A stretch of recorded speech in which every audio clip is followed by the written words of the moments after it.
Halo teman-teman, selamat datang di channel Konco Tani. Siput murbei yang lebih dikenal dengan keong mas merupakan salah satu hama utama pada tanaman padi sawah.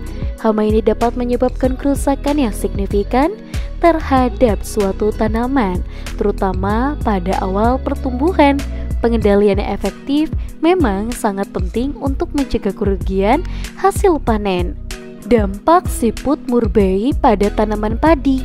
Siput murbei menyerang tanaman padi dengan cara memakan bagian daun, batang, dan juga akar tanaman. Serangan pada awal pertumbuhan itu dapat menyebabkan tanaman padi mati atau tumbuh kerdil. Selain itu, siput murbei juga dapat menyebarkan penyakit pada tanaman padi.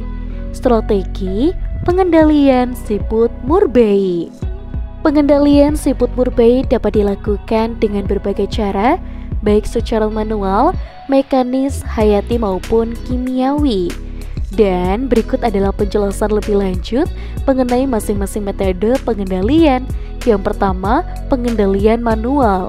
Pengumpulan siput dari murbei dapat dilakukan secara manual dengan tangan atau menggunakan alat bantu seperti jaring.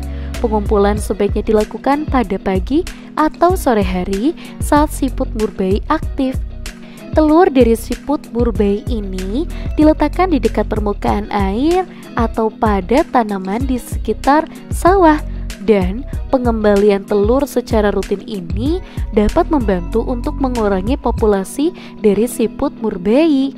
Yang kedua, pengendalian mekanis. Perangkap dapat dibuat dari botol plastik atau bahan lain yang diberi umpan seperti dedaunan atau sayuran.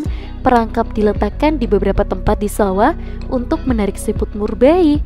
Pada lahan yang luas, alat berat seperti traktor dan dapat digunakan untuk membajak atau menggaruk tanah sehingga siput murbei dan telurnya bisa hancur.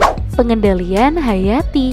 Beberapa hewan seperti bebek, ikan, dan burung pemangsa dapat membantu mengendalikan populasi siput murbei.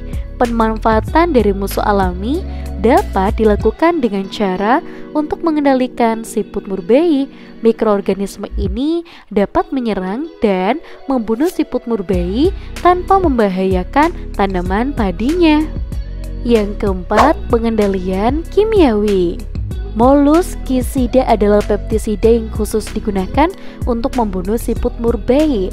Penggunaan molluscicida harus dilakukan dengan hati-hati dan sesuai dengan dosis yang telah dianjurkan. Beberapa bahan alami seperti ekstra atau tembakau juga dapat digunakan untuk mengendalikan siput murbei. Bahan alami ini biasanya lebih aman digunakan bagi lingkungan dibandingkan dengan molluscicida kimia lainnya. Tapi teman-teman di rumah kalian juga bisa menggunakan Stardon 60 WP. Molluscicida racun kontak berbentuk tepung yang dapat disuspensikan dengan warna putih untuk mengendalikan siput murbei pada tanaman padi sawah. Keunggulan Stardon 60 WP. Yang pertama, bersifat protektif dan juga kuratif. Bisa digunakan untuk melindungi tanaman agar tidak diserang oleh hama siput dan juga bisa mengendalikan siput yang sudah menyerang tanaman budidaya. Yang kedua, melindungi tanaman dari awal pertumbuhan, mengurangi gangguan terhadap bibit pada padi sehingga bibit dapat tumbuh dengan baik dan juga menghasilkan anakan yang maksimal. Dan yang terakhir, mampu untuk mengendalikan keong mas yang tersembunyi di dalam lumpur sawah dan merapuhkan sisa cangkang siput yang telah mati. Dan untuk teman-teman di rumah, kalian jangan lupa untuk like, komen, dan juga subscribe. Kita bertemu kembali di video selanjutnya.